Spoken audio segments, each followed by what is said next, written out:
réalisable grâce au studio derrière des micros. Donc, bonjour, bienvenue à un nouvel épisode de Rendez-vous entrepreneurial à l'aveugle, le nouveau podcast du Sénat Trois-Rivières qu'on fait en collaboration et grâce à l'aide financière du ministère de l'Immigration, la Francisation et l'Intégration. Aujourd'hui, on a avec nous deux entrepreneurs québécois, un entrepreneur québécois de souche, qu'on dirait. Joël, bonjour. Bonjour. Et une entrepreneur québécoise issue de l'immigration, Alejandra, bonjour. Salut, bonjour. Donc voilà, aujourd'hui, on va partager avec eux un petit peu c'est quoi ces enjeux, les difficultés qu'ils ont trouvées lorsqu'ils se sont lancés en affaires. Et on va voir aussi qu'est-ce qui est le fun d'être entrepreneur. Et on va vous donner quelques conseils aussi pour ceux qui seraient en train de nous écouter, qui penseraient peut-être à se lancer dans le monde de l'entrepreneuriat. Un monde que vous allez voir tout de suite dans l'interview, c'est vraiment un monde rempli de passion et d'énergie. Donc sans plus tarder, Joël, raconte-nous un petit peu c'est qui Joël, qu'est-ce qu'il fait dans la vie? Oui, donc je m'appelle Joël Jacob, là, je suis président de Evametric Inc. C'est un service de consultation en évaluation de programmes et en recherche sociale. Ce que je réalise dans le fond, c'est que je fais des projets avec des municipalités, le gouvernement, des tables de concertation, des organismes communautaires, un peu partout à l'échelle du Québec. Et on réalise des projets de recherche sociale souvent ou d'évaluation de programmes. On va faire des sondages, des entrevues, des groupes de discussion. Des revues de littérature, on va se documenter aussi sur le sujet. Puis l'objectif, c'est vraiment de mieux comprendre une problématique pour pouvoir la délier, pour pouvoir aider les gens à avancer puis à avoir des bonnes idées là, qui permettent d'avoir une société plus développée. Et toi, Joël, un peu ton parcours plus personnel, tu as tout le temps été à Trois-Rivières, tu as fait tes études ici, c'est quoi un petit peu ta vie? Oui, mon parcours, dans le fond, j'ai étudié ici au cégep de Trois-Rivières en sciences humaines. Par la suite, j'ai été à l'Université de Montréal, j'ai étudié en psychologie et sociologie à mon baccalauréat. Par la suite, j'ai fait sociologie à la maîtrise. Ensuite, j'ai fait un programme de troisième cycle en évaluation de programme. Et en ce moment, je fais un programme en santé publique à l'ENAP. Ouais, tout le temps en train d'apprendre de nouveaux outils. Toujours, il faut. C'est une des plus belles choses de l'entrepreneuriat, en fait. C'est vraiment toujours continuer à apprendre comme ça puis à développer des compétences qui permettent de rencontrer des nouveaux gens, de faire face à des nouveaux problèmes. On pourra peut-être en parler tout à l'heure, mais c'est une des belles choses de l'entrepreneuriat. Ben, excellent. Ça va être une des choses qu'on va certainement aborder là-dessus. Toi, tu t'es toujours, dès le début, lancé en entrepreneuriat ou tu avais déjà travaillé pour d'autres avant? J'ai travaillé avant dans des centres de recherche. J'ai travaillé à l'hôpital Sainte-Justine. J'ai travaillé aussi dans le centre de recherche Interaction, pour ce qui est maintenant le 6 du Nîmes, nord de l'île de Montréal. Ça, j'ai été professionnel de recherche, j'ai été agent de planification, de programmation et de recherche. Et quand il y a eu une réforme dernièrement, je ne sais pas si on en avait entendu parler, la réforme Barrette, j'ai dû changer d'emploi. Puis là, ça m'a permis, dans le fond, c'était une opportunité d'aller chercher un contrat par moi-même. Puis de fil en aiguille, en allant chercher des nouveaux contrats, je me suis rendu compte que c'était viable comme entreprise, puis ça valait la peine de continuer puis de développer mon affaire. Fait que c'est ça qui est arrivé. Donc, un cheminement en affaires qui se fait presque naturellement. Disons. Exactement, oui. Ouais. Très, très intéressant, Joël. Merci. Alejandra, de ton côté, c'est qui Alejandra? Raconte-nous un petit peu sur toi. Bon, je suis Alejandra Bassañez, artiste en art visuel, mais je suis ici pour l'entreprise qu'on a formée, on a aidé avec mon mari, Guillermo Renier, qui s'appelle De Vidrio. Et nous, en Argentine, on avait une entreprise qui on faisait des vitraux pour les maisons. C'était pas des vitraux religieux. Et donc, on a décidé de continuer, d'ouvrir, de démarrer l'entreprise ici. Mais on est arrivé en 2003 et on a démarré l'entreprise l'année 2005 avec des aides gouvernementales. Donc, il n'y avait pas vraiment beaucoup de ressources, mais on a eu très peu, mais ça nous a aidé à démarrer l'entreprise. Et à date, on continue. On a commencé avec des vitraux, mais à la fois, on a compris que la culture des Québécois, ils n'aimaient pas vraiment trop les vitraux pour les maisons. Donc, on a changé avec Vitrofusion, Trophée, et on travaille avec plusieurs institutions comme les SUS, l'HEC à Montréal. On a fait les trophées pour les volets culturels des prix, la Corporation culturelle de Trois-Rivières à l'époque, le QTR. Donc, on a développé différents projets en verre selon la demande. Et aussi, on travaille pour des artistes. Donc, on a développé le savoir-faire pour des artistes qui veulent démarrer un projet en verre. Donc là, tu amènes déjà un premier point, une première difficulté, donc le fait de devoir se réinventer lorsqu'on arrive au Québec. C'est un marché qui est nouveau, qu'on ne connaît pas, donc tu disais justement le côté religieux un petit peu différent. Donc ça fait partie probablement des difficultés que tu as rencontrées pour te lancer en affaires. Mais oui, c'est surtout comprendre la société, qu'est-ce qu'il a besoin. Parce que des fois, si on offre quelque chose qu'ils n'ont pas besoin, ça ne marche pas. Donc, des fois, la méconnaissance de pouvoir implanter quelque chose que ça fonctionnait en Argentine, je viens de l'Argentine, ça ne collait pas. Donc, c'est pour ça qu'on a développé et on a dû se former aussi. On a fait des cours de vitrofusion à Montréal, à Espace Vert. On a eu des conversations avec des collègues qui travaillaient les verres déjà, comme Jean-Pierre Léger ou Gilles Desaulniers à l'époque. C'était la personne guide qui nous a guidés pendant 19 ans. Et il est décédé cette année, malheureusement, mais c'est tous les réseaux qu'on avait ici, des artistes, collègues, nous ont aidés à Silex, l'atelier Silex. Au début, on a loué un espace à Silex. Donc, il y a une équipe de gens de savoir-faire magnifique et très généreux. Donc, on a eu l'appui humain et des connaissances aussi qui nous a fait enrichir et développer l'entreprise qui existe encore.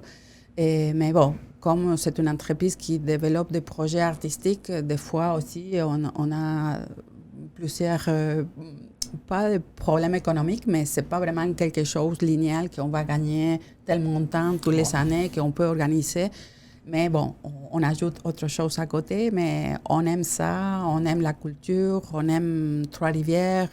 Depuis 20 ans, Trois-Rivières a développé culturellement, c'est vraiment magnifique. Ce que j'ai vu en 2003, ça n'a rien à voir maintenant en 2022.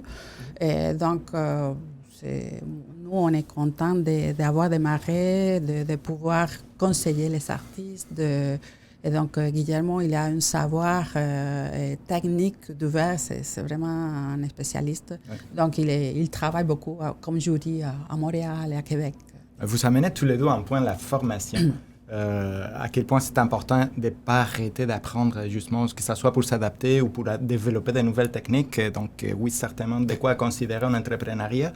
De ton côté, Joël, les obstacles principaux que tu dois vraiment rencontrer pour développer ta business qui sont probablement différents de celles qu'Alejandra y a vues? Le principal obstacle, c'est la réalisation que c'est un métier en soi, c'est une profession en soi. Il faut apprendre à être entrepreneur. Il existe vraiment des choses à savoir. Il y a des façons de faire pour que ça fonctionne, puis pour que les gens continuent à travailler avec soi. Il faut avoir un certain professionnalisme, une certaine rigueur dans le travail que l'on fait. Et c'est développer cette rigueur-là qui est complètement autre chose que la formation que l'on va avoir obtenue à l'école. Fait que ça vaut vraiment la peine de développer ses capacités là-dessus. Là, ouais.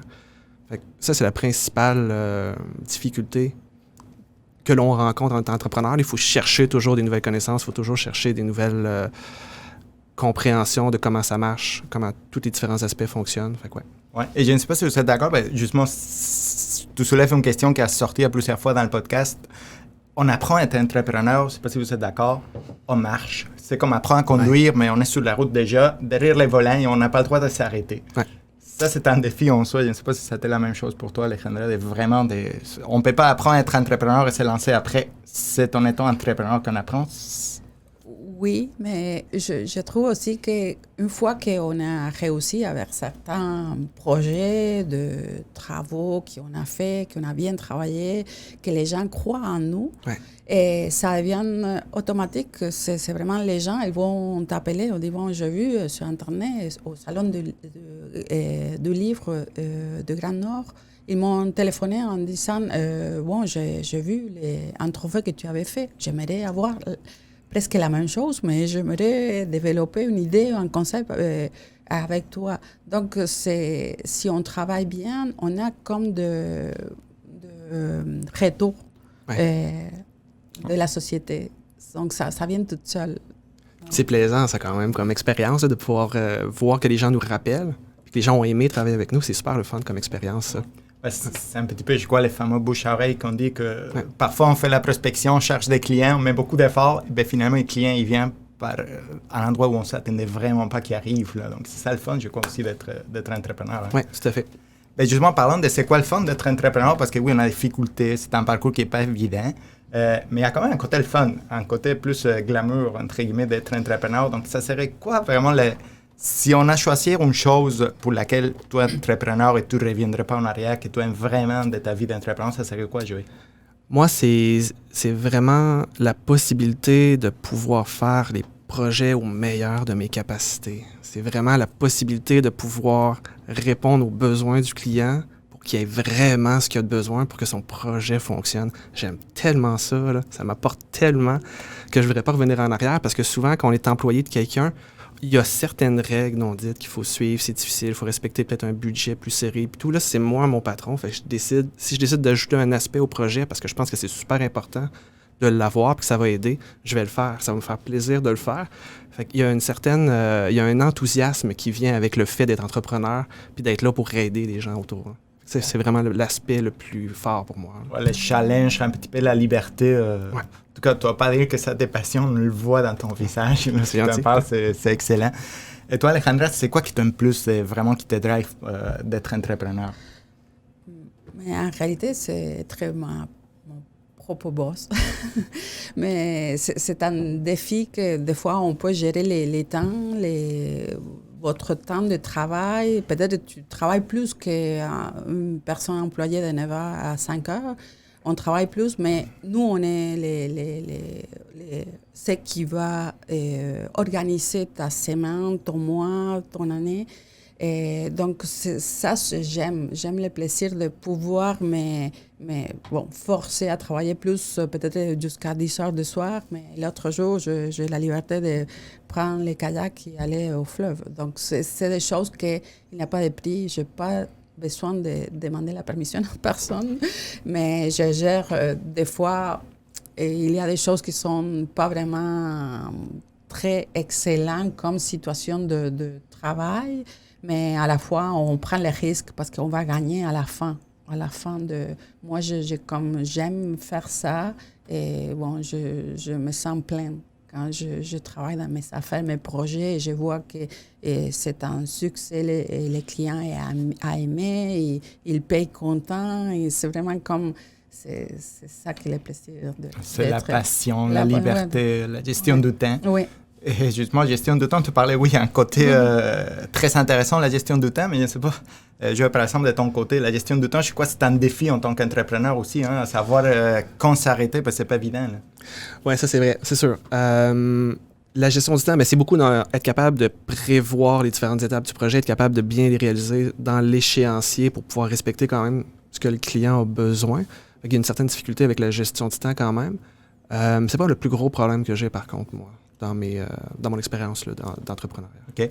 Et disons pour conclure, en 30 secondes, si on a un conseil à donner à ceux qui nous écoutent, qui disent on veut se lancer en entrepreneuriat, j'ai une idée, un conseil que tu donnerais en 30 secondes. Parlez-en, rencontrez des gens. Il existe un réseau de gens qui sont là pour vous aider. Ça va leur faire plaisir d'échanger. C'est vraiment une expérience qui vaut la peine d'être vécue. C'est vraiment quelque chose qu'il faut partager pour pouvoir connaître des choses qu'on n'aurait pas su autrement. Fait que ça vaut vraiment la peine d'en parler. Et de ton côté, Alejandra, un conseil rapide qu'on donnerait à ceux qui veulent se lancer? Mais en réalité, c'est ça. C'est comme... je pense que si on fait qu'est-ce qu'on aime et on va faire comme une espèce de parler avec les gens et savoir si ça va fonctionner. Peut-être on n'a pas vraiment les 100% de réponses de succès sûrs, mais il y a un risque toujours. Mais si on a les connaissances et la formation pour faire qu'est-ce qu'on veut, et on est sûr et on est passionné, je pense que c'est vraiment un bon début. Excellent. Donc, un excellent conseil que vous avez. Et c'est vrai, les entrepreneurs, on aime ça parler de notre business, on aime ça parler avec d'autres entrepreneurs, on aime ça partager notre passion. Et vous pouvez en profiter de ça si vous voulez vous lancer en affaires. Il y a des réseaux, il y a beaucoup d'aides un peu partout qui vous est offert. Donc, n'hésitez pas, lancez-vous. Et bien, ici, l'épisode d'aujourd'hui du podcast Rendez-vous entrepreneurial à l'aveugle du Sana Trois-Rivières. Un grand merci à Joey.